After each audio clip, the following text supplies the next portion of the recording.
is Budget Day.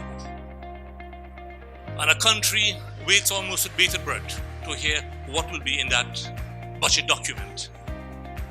A few evenings ago, the Minister of Finance, Commonwealth, campaigning for the internal PNM elections, conceded that the last 3 years have been rough in this country. And do I agree with him? The last 3 years have been very rough in this country. Do we anticipate another rough budget? Or, as we are faced with a local government election in 2019 and a general election in 2020, are we going to see the typical kind of PNM budget where you will have the political sweeteners or the goodies being handed out to a nation to see how they can capture votes in order to retain power? But I know what this country has faced for the last 3 years, the uncertainty, the disillusionment, the disenchantment. I think that our people will not fall for that kind of politics. And before we bring on our panel, just to put things in its perspective, so we have an appreciation of what happened in the last 3 years. Under this PNM-led government, their first budget of 2015-2016, the budget was some $63 billion.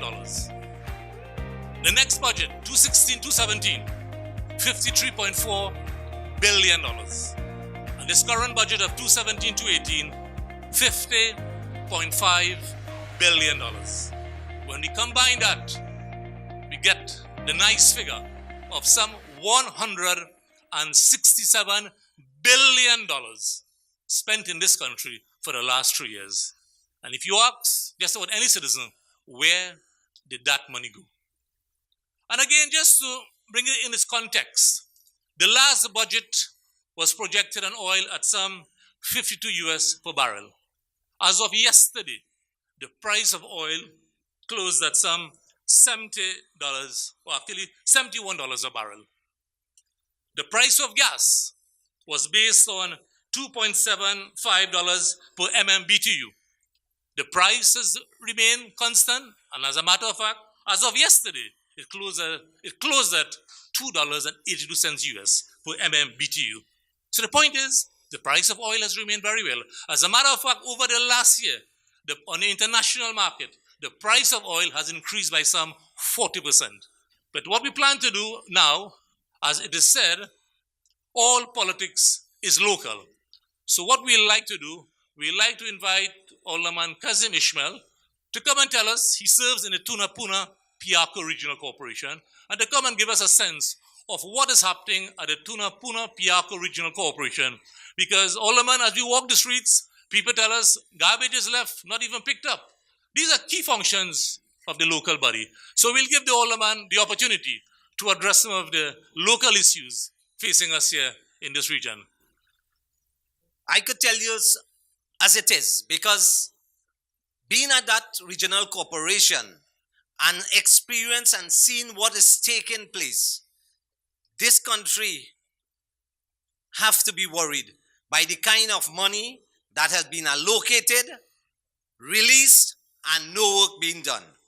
Take, for example, you drive along College Road. You drive along Target Road, Karamat Road, Cincilia Road. You will see potholes. You will see drains not being cleaned, box drains aren't finished. A lot of work that the last government started. There are a lot of works that have not been completed and left there. And we are looking at the corporation as a place to help the Burgesses. And as Alderman, myself and Alderman Gibbs, we are trying our utmost by meeting the people and using innovative ways in getting things done. In fact, the humps at Cora Royal Road, there we walked the area recently and we were told the humps needed painting. The corporation do not have paint to paint those humps. We have allocated some gallons of paint and we are getting the corporation to use their labor to go and paint those humps. This is what we reach at the corporation. We could keep hearing Money has been released. Money has been released. There have been short-term employment for the people in the Tunapuna Corporation that has been postponed for Christmas, for Carnival, for different occasions, for the holidays, for book drive, and all these things, releases are not being given accordingly. I could continue on and on. The corporation have been receiving their allocation annually.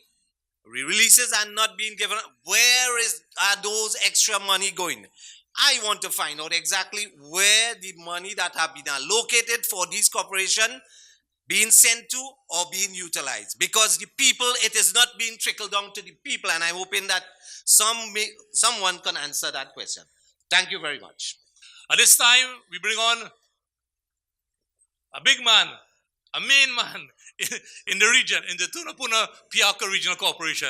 And when I say big man, people look at it, I know how literally know. But he's a big man, he's an important man. But he's my dear friend.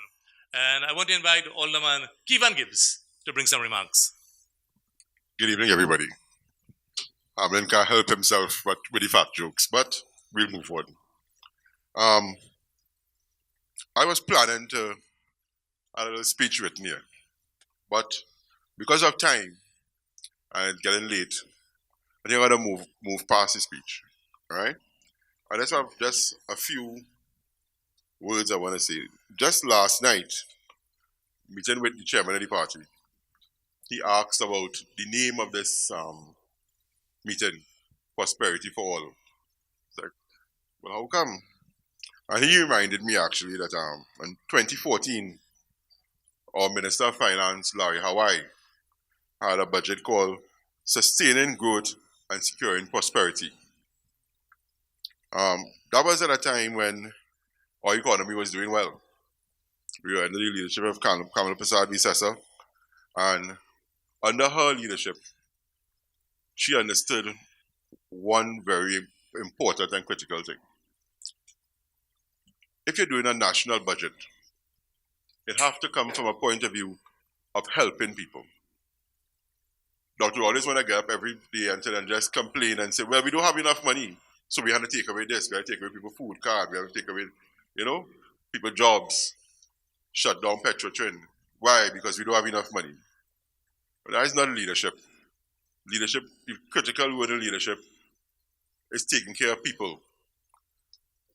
Finding ways for things to be equally distributed. Finding a way that we could all prosper. And that is what I hope to see in the next budget. As much as I believe that under the leadership of Dr. Rowley probably will not happen, but we can still live in hope. Right? You see, at the end of the day, this is not just about money for this ministry, the money for that ministry. It's about people, right? It's people on the ground. It's about maxi drivers and local government employees, people selling food in the Tunapuna market, teachers, police officers, construction workers. That $50 or $60 billion need to find a way to trickle down to the small man. And I want to say that it has been my experience in the last 3 years that I have not seen that happening. Even on the local government level, the Minister of Finance will come next week, Monday, and say, we're giving we're giving 200 million to local government, the Ministry of Local Government. And the local government ministry now is supposed to pass that on to different corporations. Well, if that money is allocated, then why every time I sit in council, I hear, we ain't got no allocation this month. We can't dry hot mix or cold mix because we're waiting for the money. We can't build this drain or fix that road because we're waiting for the money. And the end of the financial year reaches, and the 200 million ain't reach yet. 100 million reach. Let's put it that way. So you're going to get up and gallery in the budget and talk about how much money you spent, you're allocating. And the end figures, you want to all watch and see these big figures. But they don't mean anything to anybody in this room. Because your roads still can't get fixed. Your garbage still not being collected. Nothing that really matters to you one-on-one. And that is the disconnect that we're experiencing with the government. So that's what the budget for me means. And I want to go from here and pass on to each one of our panelists before we open the floor. Because what this is really about is you all telling us what prosperity would mean to you and what you want to see out of the budget that would help you to have a better life. That's what this is really about. That's why it's called prosperity for a pre-budget consultation. Right? Now, I know people also have questions. That is fair. But I have a question for Senator Tahaka. Two, actually. And from there, I guess you will say a few words, and then Julie and Mr. Kanai. My question to you is this. We live on the east-west corridor here in Tunapuna. First we heard was 1,700 people lost their jobs in Petrotrin. Then we hear it was 3,500. Then we hear it's 48. We were just saying 9,000. So let's go with the middle figure. Let's go with the average. Let's say 5,000 people losing their jobs in Point-of-Peer. How does that affect the average person living on the east-west corridor in Tunapuna?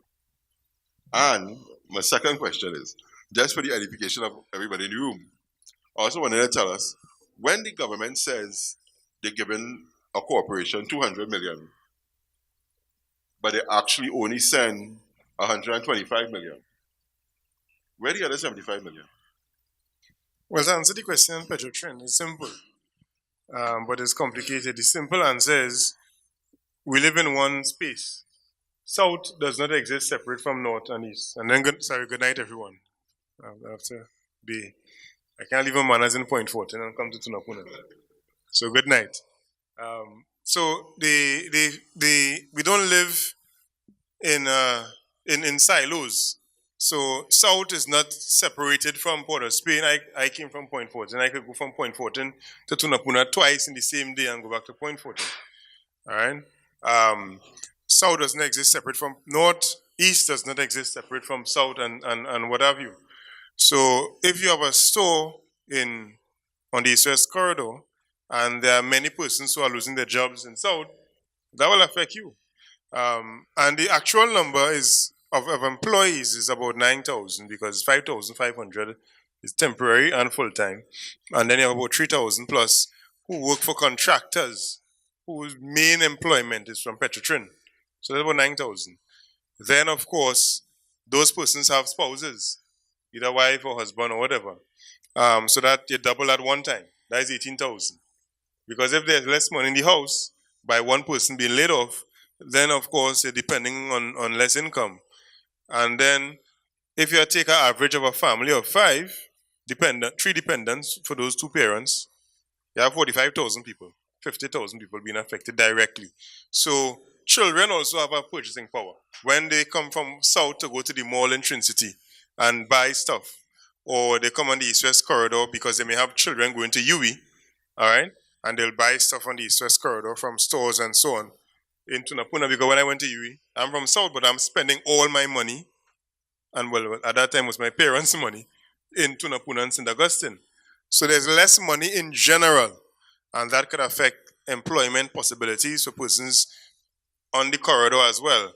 So the problems that persons in South face are your problems here.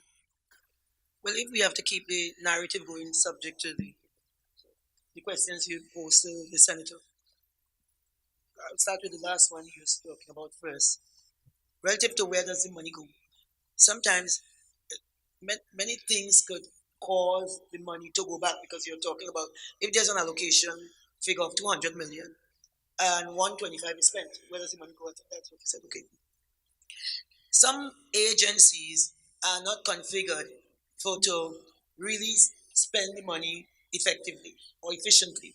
Meaning money, you can't throw money in the Queen's Park Savannah. The monies are allocated to several programs of works, perhaps maybe box drains, paving of roads, etc. And they could be the corporation or the state company.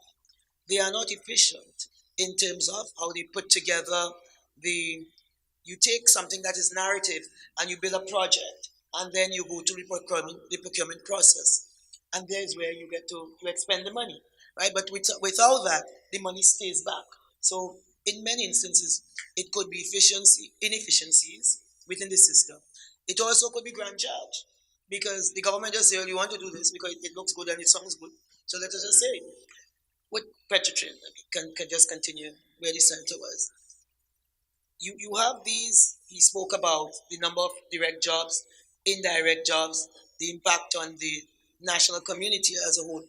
The government is trying to sell to the country that Petrotrin is a zero-sum game, that it's in silo. The senator is right. You understand? If Petrotrin catches a cold, we all go get fever. This is not a Petrotrin point of view problem. This is a national problem, right? Petrotrin, the money flows through the economy because there are vehicles through which you have this circular flow, what is called the circular flow of income in economics. That is how the money will go through, because the government has said, can't take the money and put it in truckload in the Queen's Park Savannah and say, I'm going to take your share. So it goes to agencies such as Petrotrin, etc., where they create jobs and there's a product, and that product goes out, it is sold. And in Petrotrin's case, it makes for us foreign exchange. That's another. There are so many problems are really infinite with the closing down of Petrotrin. We also have a direct subsidy that comes from Petrotrin. Petrotrin pays directly to the Treasury approximately $200 million each month. Right? It depends on the price of oil and gas, because directly they subsidize what you're going for at the pump. We get it so cheaply because of a subsidy from Petrotrin. They pay that directly. So when you see this tagline under every pot, whatever you're cooking, Petrotrin inside of that food, right? So the price, you see, we just take this thing and feel as if, well, it doesn't affect us because we in Tunapuna. No, when you light that fire, say under every pot, Petrotrin under your pot. So when you see a pro Petrotrin. Welcome to News TT, and today we're giving you 10 things you should know about the fake oil scandal. On July 31st, 2017, Petrotrin chairman Andrew Jupiter resigned. 1 month later, Persad-Bissessar reveals that days before the chairman resigned, it was discovered that AV Oil and Gas had defrauded Petrotrin. Instead of removing that board, he should have removed his very good friend and financier of the PNM, who has been found to have defrauded Petrotrin of about $100 million TT dollars by inflating its oil production figures. So now here are 10 facts you need to know about the fake oil scandal. Fact 1. The owner of AV Oil and Gas, Nazim Baksh, is also the father of PNM Senator Alison Baksh. According to the Express newspaper, Senator Baksh was a director and company secretary of AV Oil and Gas from 1997, when the company was founded, until 2 months before the 2015 general election. At that time, Senator Baksh held the same number of shares as her father, making her a co-owner of the company. Fact 2. The direct PNM connection to the fake oil scandal does not stop at Senator Baksh. It also turns out that Vidya Devkising, the Petrotrin employee named as a central player in this matter, was also a PNM candidate in the 2015 general election. Fact number 3. Prime Minister Rowley has admitted that the owner of AV Oil and Gas, Nazim Baksh, is his personal friend. Of course, I know Mr. Baksh very well. And a PNM financier. Dr. Rowley also admitted that when the fake oil scandal broke, he called both Nazim Baksh and Vidya Devkising personally. Is your phone call to Mr. Baksh having looked at this whether this fraud is whether it is appropriate? Of course it's appropriate. I mean, if you have a friend and you hear that, something like that happened to me, you wouldn't ask him, what's this about? Fact 4. Before being appointed acting crude procurement specialist at Petrotrin, Vidya Devkising was actually a hospitality worker. What is clear is that the former PNM candidate in the 2015 general election is the only person who would have the power to measure and sign off on the amount of oil Petrotrin received from AV Oil and Gas. And that was the only way that the $100 million fraud could happen.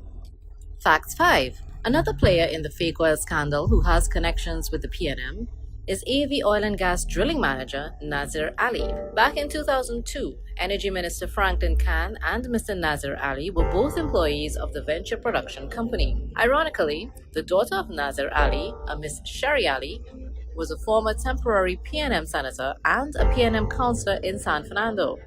Sherry Ali was convicted of tax fraud in the United States. Fact number 6. In a strange twist of fate or by design, it also turns out that the acting crude procurement specialist at Petrotrin, Vidya Dekising, and the drilling manager at AV Oil and Gas are neighbors. Fact number 7.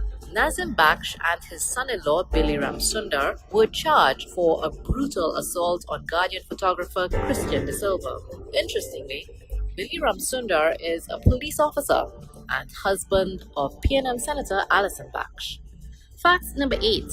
After the fake oil scandal broke, Nazim Baksh also sued Kamla Persad-Bissessar for defamation. However, 2 independent investigations conducted by Kroll Consulting Canada and Gaffney Klein and Associates have confirmed that the fake oil scandal is real.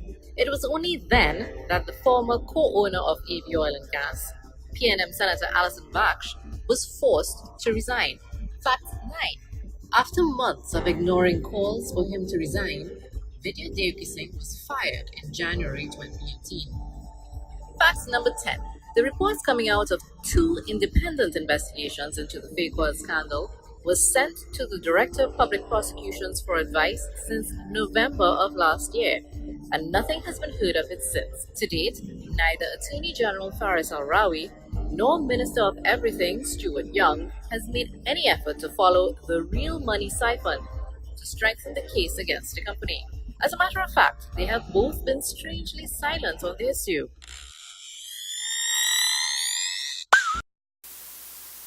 This initiative that we're having here this evening, and which the political leader mandated and started just about 2.5 weeks ago, and for which most of us sitting at this here table every night have been at various locations across this country doing similar exercises, meeting with the people on the ground. The intention here is that we collect your feedback as to how you have been coping over the last 3 years, because those figures that Hamlin read out earlier on about the budget, that, from what we've been hearing, that not trickling down. That money is not trickling down to the ordinary citizen on the ground. It's not trickling down because the school bus drivers, 7 months they haven't been paid, they're threatening to withhold. I think that will affect your children. One minister of government, for their 3-year anniversary, that's the Minister of Social Development, her boast, her biggest achievement for the 3 years in government was the fact that she was able to cancel 18,000 food cards. That was her achievement. 3 years in government, she cancelled 18,000 food cards. I am sure that there are many thousands of people in that 18,000 who are deserving of those food cards. They just cancel them. So we are here tonight to really hear from you, because all the information that we are picking up here is being fed back to the political leader and to a team, and that team is collating all this information, and that is what the political leader is building her response to the budget around the information that is being picked up from you, the citizens of Trinidad and Tobago. Good night. My name is Nigel Alexander. I'm from TTT News. Could anybody at the head table tell me, well, we know crime always allotted the bigger slice of the pie, yet still, crime rate is high. Do you expect this trend to continue? That's one. And part two, what is the best direction for the budget, especially this upcoming budget, or what is the opposition expecting out of this budget? The opposition is not expecting anything productive from this budget, because after 3 years, so I think this is 4th budget, there's a set trend line, there's a trajectory of nothing.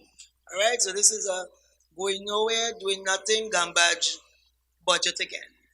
But what we are doing, I think this, if we have to count the number of pre-budget consultation held by the UNC, we probably are number 60 tonight. It has been very expansive and far-reaching in terms of getting the pulse of the people, right? So the leader of the opposition will take the concerns of the people, their fears, their joys, whatever the expectations, in with her based on the summarizing of these consultations. With respect to crime, again, as you said, the crime always gets the biggest slice. Now, I've heard folks in the government saying, crime like the poor will always be with us. That doesn't make me sleep any easier at night, obviously. But together with all of the, whether it is CCTV and more cars and more police officers, whether they're working or you cut they want the extra time or whatever it is that is going on, you must have the social programs. When you're not paying school bus drivers to take your children to school, you understand? That is really the recipe for creating idle hands. You know, when it is you cut off all of the jobs and the training that comes after secondary school, not everyone can go to tertiary. Some need to go to other supporting institutions. And that was really a very vibrant part of our social landscape, in our national landscape. Now, good policy is good policy, and good policy shouldn't change with government. So when, for instance, you had the Pandey administration and oil was $9 a barrel, with the same Kamla Persad-Bissessar, I think Ganga Singh was at tertiary, the Ministry of Tertiary Education. The government then decided that they're going to have dollar for dollar. Oil was at $9 a barrel because the government of the day really embraced what Dr. Eric Williams had said, and came from Dr. Eric Williams at the time, who articulated the future of the country is in the school bag, the book bag of the children, okay? So, okay, we have a little money, let's help them to go, dollar for dollar. Government change, Mr. Manning administration came. It is good policy. What did he do? He said, the oil is a little higher, we're going to open the gate. So we're going to full 100%.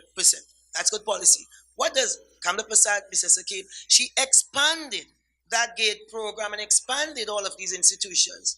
All of that cuts off the pipeline to the gangs. That's what you do because people have things to do. They have places to go. They are productive. It are work until people refusing jobs. People had so many jobs. They had good jobs, high-paying jobs. This economy was at full employment. Mr. Chairman, as you indicated, this is to really filter up information to the leader.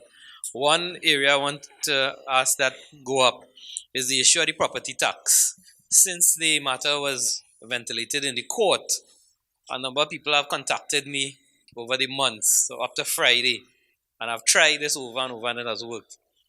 Persons have been approaching households from the warden office to come and measure their property for the purpose of arriving at a valuation. My advice to them, and it has worked up to Friday, is ask them, because they make an appointment. They call you a day and say, we want to come on this day, and make yourself available. Is to ask them, what is the legal authority that they're coming into your property to measure? And 100% of all the persons that I've given this advice to, up to Friday, because they have no basis, lawful basis to enter your property, to measure. It's voluntary. Of course, everybody who I spoke to then volunteer not to participate. Under the law, only when they cross that 50% threshold of households submitting property tax form, then they could trigger the property tax. So the Ministry of Finance, in terms of the property tax collection and their revenue exercise, on what structure they're moving forward with this thing, because as it pertains to local government, it is envisioned that some percentage, if not all, would go to the respective corporations and so on.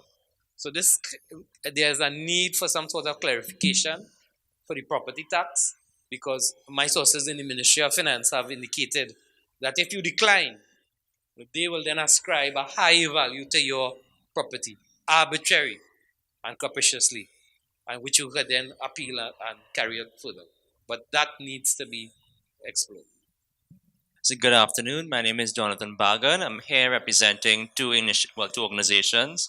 I'm chairman of an initiative called the Caribbean Committee against sex crimes. That is a regional initiative of nonprofit organizations fighting sex crime. I'm also a member of the Eastern Lawyers Association. So on the topic of crime, just well, it seems to me as somebody who's spent 4 years trying to raise the issues of the solutions. So just to give an example, Trinidad and Tobago has a 2% conviction rate for sex crime. Faris Alwari shared these figures a couple of months ago. So that means of the cases that go to court, 98 out of every 100 rapists go back out on the street. Plus, most of them get bail and are walking the street. We have 8 to 10 years to wait to have a trial.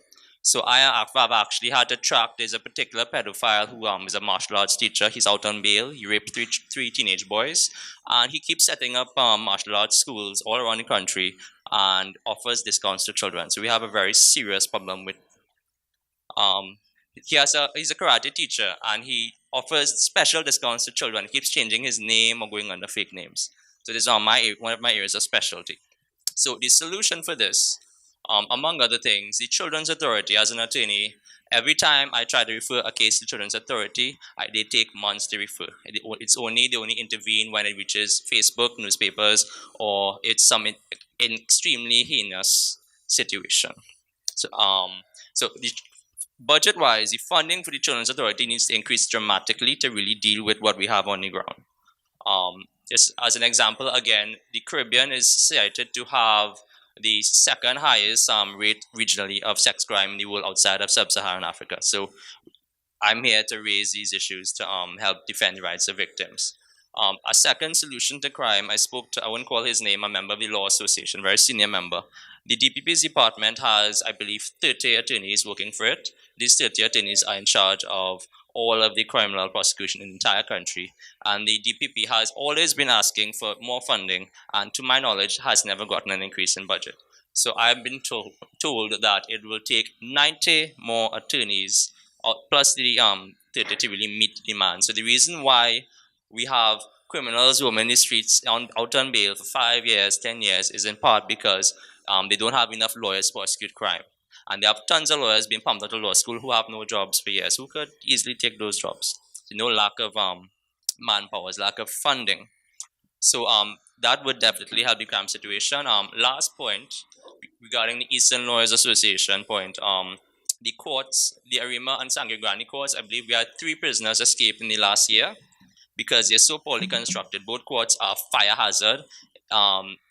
People have to line up on the stairs to access the courts. Arima Court used to be pizza boys. And some genius decided we're going to convert this building, meant to house maybe 50, 100 people at a time, to house hundreds more. That is now a court building. And if there's no proper fire escape or fire exit, if there is a fire, people will die. A lot of the building is very poorly constructed for a court. At Sangre Grande Court is even worse. I generally don't even want to go there because it's out of the way and it's a mess. A lot of and again, on the crime point and the general making the country more efficient point, Trinidad and Tobago, Arima Court is still a paper system. I have won a protection order for a woman who is being threatened for death by her ex-boyfriend, and they lost the protection order because it's a paper system. That is what is happening right now because the money has not been spent to computerize the courts. So those are my points. So please bring this up at the budget debate. That's where the money has to go. Tonight I'm going to ask 2 questions to the panel. First of all, we're always talking about we don't have enough money. We're also talking about we don't have enough food. We're also talking about so many different resources lying idle. The world is changing. The world is changing rapidly. And one of the biggest growth sectors that we've identified is legal cannabis business. What is legal cannabis business? We're all, some of us here in Tunapuna, Piarco. I'm from Movo, right? We don't need legal marijuana for people to smoke marijuana. People have been smoking and consuming marijuana in this country for perhaps as long as this country has had a country. So the fact of the society changing with the prospect of legal cannabis business is it's not going to affect the consumption of marijuana. What is going to change, though, several areas. Chief amongst them would be the economy of cannabis. What I would like to find out from the UNC potential government, because the next election is very, very soon. What is the UNC's position on the legislation that will allow Trinidad and Tobago to join the rest of the world in legal cannabis business? The other thing that I would like to ask is pertaining to the other very passionate thing that in my life, sports. We always hear about people talking about sports tourism. We build these large cathedrals of sport. We spent $500 million on the cycling center. We've recently seen that investment coming back for us. We're one of the few countries in the world that has 4 cyclists under 10 seconds in the individual sprint. That, to put that into perspective, the only countries in the world that have anything like that are the UK, France, Holland, Australia, New Zealand, Russia, the Netherlands. And when you compare what they have in the infrastructure for their countries and their programs, we're not even close. So what I would also like to hear from the members of the panel, what plans you all have to take sports tourism seriously, and how do you plan to enact a program of policy change that will allow the NSOs and the NGBs to make money from sport? Thank you. Thanks, Dennis. Aline, the first question regarding marijuana, the political leader made it clear from the beginning of the, well, not the beginning, when this issue became topical last year, that on the issue of legalizing or decriminalizing of marijuana or medicinal marijuana, of any legalization requires taking it to the people. So the political leader also spoke to the point of what is the possibility of giving change to our laws to allow for a referendum of any sort to deal with that. Because the issue is one that goes beyond government policy, because it affects everyone, whether it be in the religious space, the personal space, and so on, and there are strong views on either side of any argument. It needs to be subject of conversation with the public. And a point that she raised in a Monday Night Forum in Point Up here was this: the Prime Minister, Prime Minister Dr. Rowley is running a government of announcements. So he is getting heat, and so he decided, you know what, let me bring this decriminalization of marijuana to take the heat off of me. All right? And it was successful. But then what happens after that? So she raised the question, what will happen with persons who have criminal records? Are you going to expunge those records? Of course, he has not answered that question. He has chosen not to answer that. Are you going to now retrain police officers to deal with persons? Because you have jails filled with persons because they had a fight piece and so on. Then, of course, if you make it legal on the outside, and you have persons serving time for that, what's going to be their position? Persons who are involved in trafficking of marijuana. How are you going to treat those persons? Are you going to keep the record against their name, or are you going to clear their name? Are you going to do some form of restitution? It goes deeper, you understand? And it requires public discourse so we can itemize those things. Our next point to look at, you talk about the business of marijuana. In Jamaica, they have made attempts to do some form of decriminalization. It's not legal, all right? And what you find happening is, for you they are still burning down ganja fields in Jamaica, all right? Because the ganja planter does not have the means to purchase a license from the state.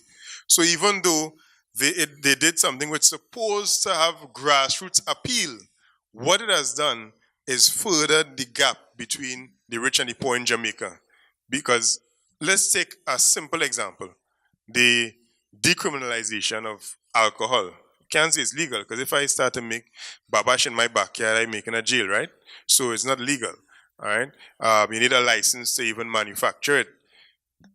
Obviously, the guys who were making babash when alcohol became legal did not mean that they benefited from the economy of it. So even that conversation has to be had. You have to have an open conversation with the planters in Marak and Laloon and Maruga and the guys up on the hills in the north. Okay, it's alleged. So you have to have that conversation with them, and then you have to decide, okay, who is going to qualify for this license? Is it that these, if you want it to be regulated, you're going to make them form cooperatives because they may not have a large enough size to be able to purchase the license?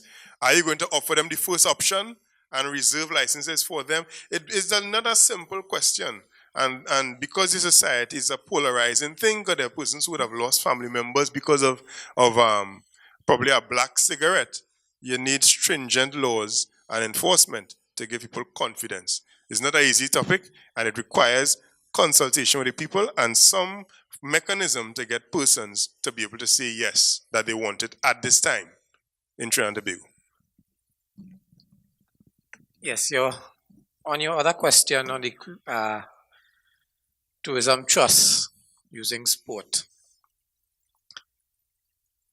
The Persad-Bissessar administration had a very focused plan for how to engender the tourism product. Two of the main pillars of that was medical tourism, hence the work that was done on the hospitals, the building of the Kufa Children's Hospital, for example, because that hospital was meant to be free for the children of Trinidad and Tobago, but for regional and extra-regional persons who would have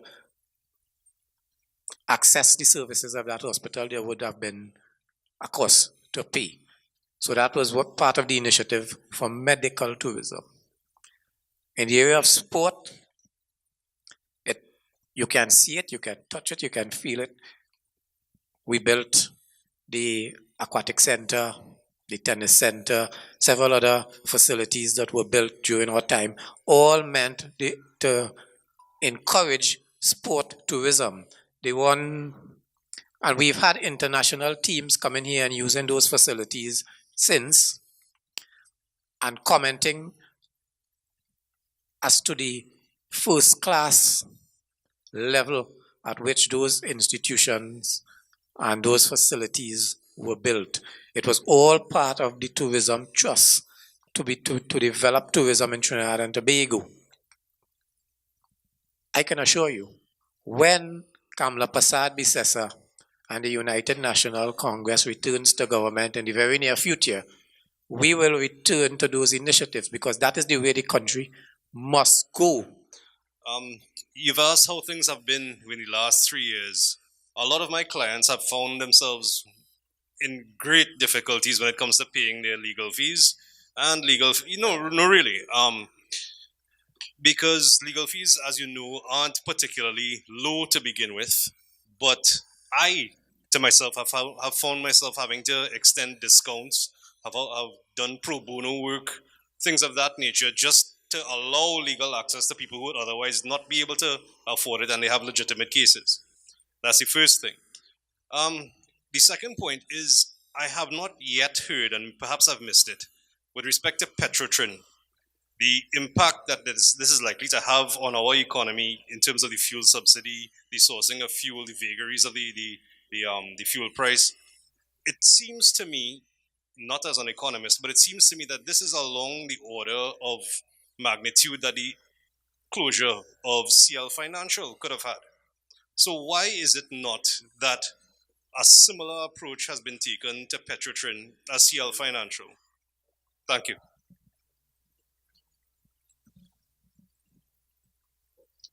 That's a very good question. Observation. I can't talk about the legal fees. My daughter is the attorney, not me. So I don't know if she's up or down with respect to her income.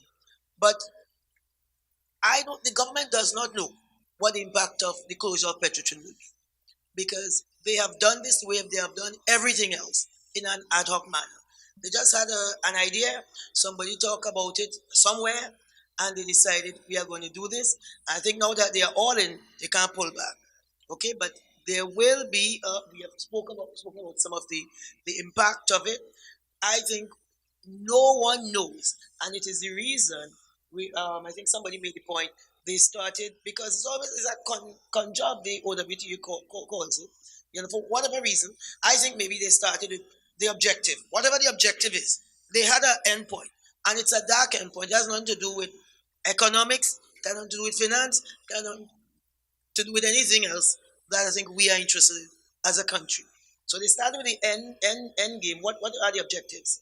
But they did not know. They now are trying to fill in the blank spaces as they go along. It's the reason in a national address, the Prime Minister said 1,700 people, and then the number just kept going on until the chairman, in an act of frustration, at last told the truth. He said all. But even all, we don't know what that means because I said before, this thing, under every pot, the direct subsidy, besides the 200 million every month, that direct one for under your pot is 170 million per year, right? That goes across the board. So we don't know. Nobody knows. This is not a decision that 5 or 6 people in a room should take or could take. I just want to say one other thing here. The government doesn't have a plan. It is not just not having a plan about Petrotrin. The government just has not had a plan about anything. I mean, this started, the job losses here started with the shutdown at ArcelorMittal. 700 workers gone. They promise. Nothing ever came out of any of the promises the government made. As Julie said, there was no plan. There was just a bike ride. They decided not to take on the union and the company talking, and as if the next thing the company shut down. Should never have happened. We get now to I mean, the same 18,000 food cards are just poof. You know, they take out the ad in the newspaper, and if you didn't come in time to say, well, look me here, they stop the food card. If you didn't have enough money to buy food, you probably didn't have enough money to buy a newspaper. You know, they didn't send anybody out there to find what's going on. Right?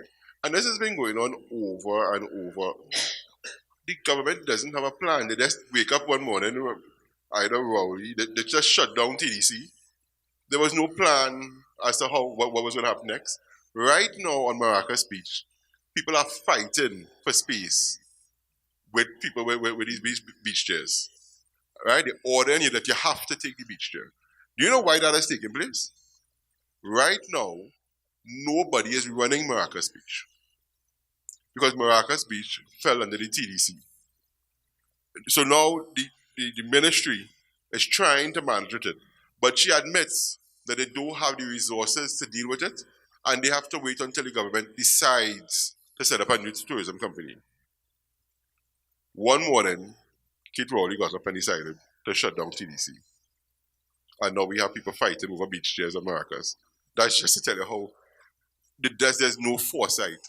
I think TDC has been closed for almost a year. Well, you know?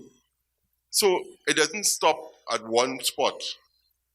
A year from now, we might be sitting in a room like this, discussing the fallout of Petrotrin. The only difference is Mittal was 700 workers. I think TDC was 200 or 300 workers. Petrotrin is 5,000. Hi, good evening, panel, and good evening to everyone here tonight. My name is Karina Jailal, and I'm an attorney and a climate ambassador affiliated with the Global Youth Climate Network, which is a World Bank initiative. Panel, I'm sure you're all aware that Trinidad and Tobago has one of the highest carbon dioxide emissions per capita in the world. And as a small island developing state, we are particularly susceptible and vulnerable to the impacts of climate change.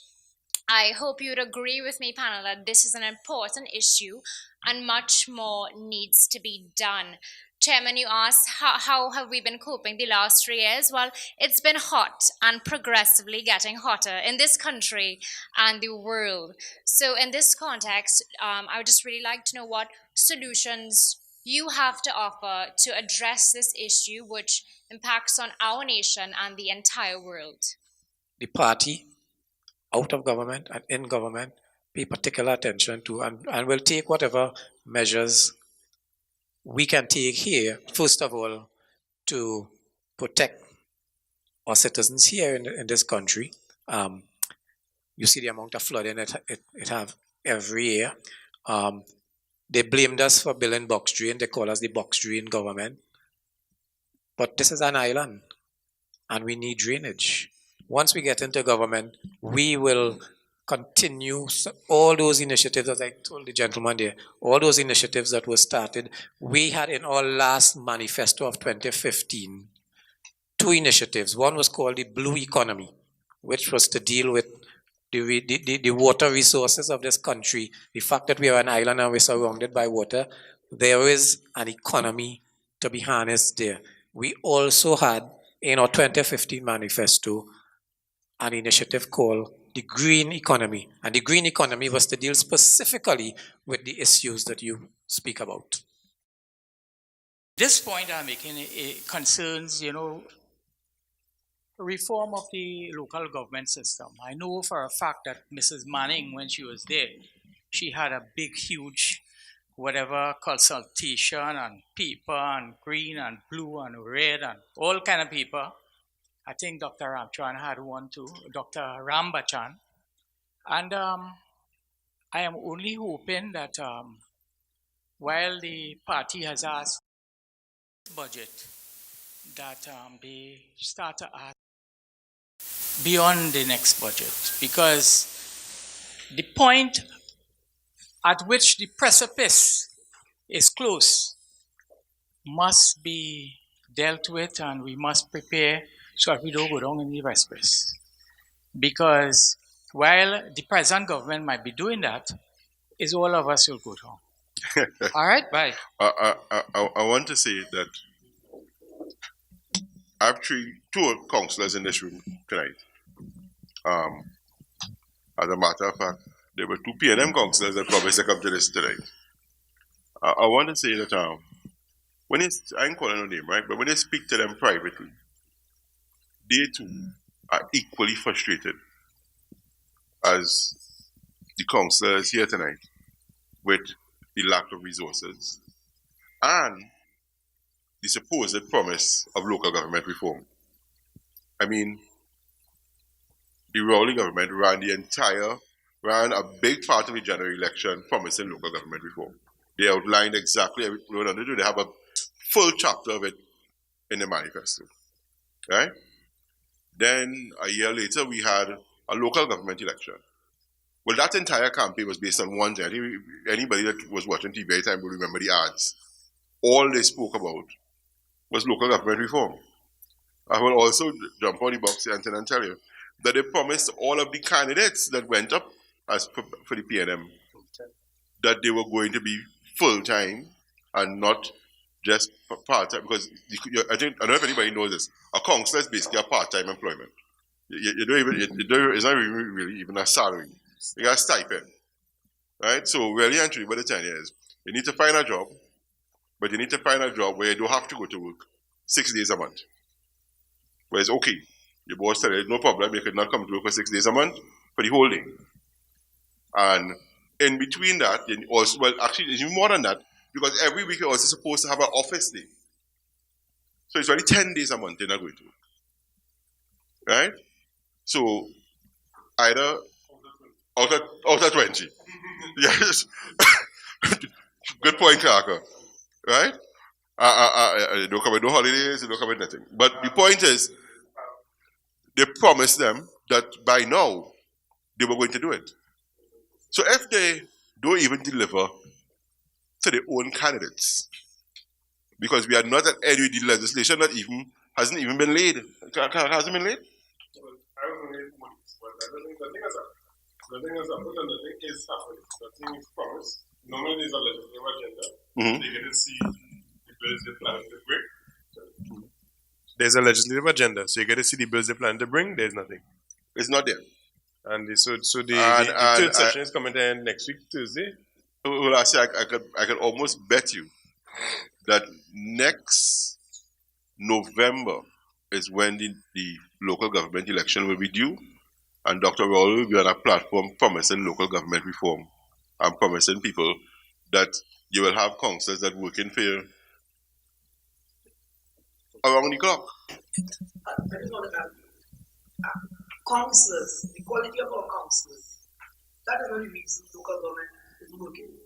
I have found that some of the most conscientious, hard-working, compassionate people you find residing in the councils of Toronto across the board. Hamlin? Well, let me say it's 5 to 9, and I want to thank you all very, very much for taking your Saturday evening and spending it with us here. Thank members of the head table, and let's work together and see if we can bring back real hope and confidence. Now, a sure sign of a country turning corner from downfall to recovery is job creation. Tonight, I want to share with you part of my plan for job creation because we want to get TNT working again. Lack of jobs is a major problem on the East-West corridor. Before 1995, the East-West corridor in Port of Spain became the manufacturing and industrial center of Trinidad. Manufacturing and industrial companies lined the corridor from Arima to Port of Spain. Do you all remember those days?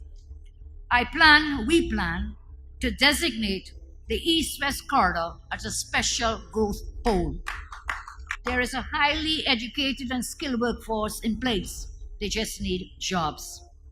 Some of the industries we can target are as follows: food processing and packaging, manufacture of basic medical supplies and disposables. Can we not set up our own industries that we can make that create jobs and earn revenue for our country? Needles, bandages, latex gloves, gowns, etc. These are things we can create industries here. Manufacture of medical furniture, beds, trolleys, chairs. We can do these things. We do not have to import them.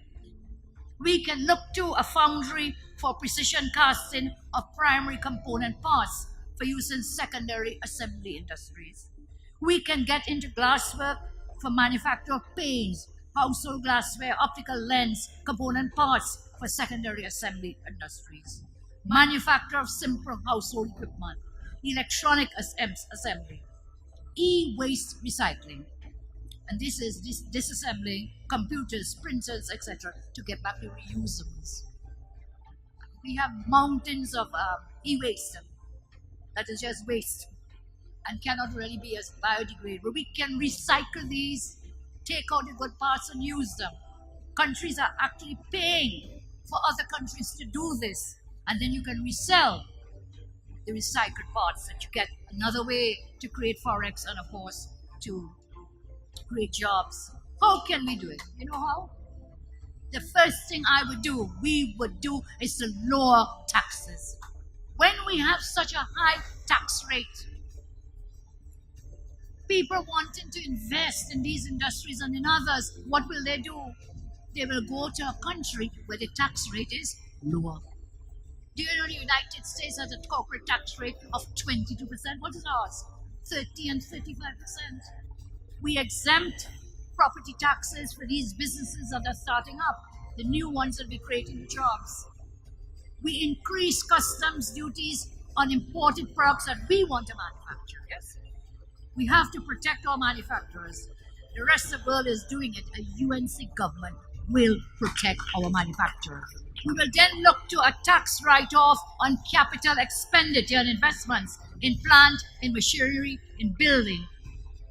Government will back financing.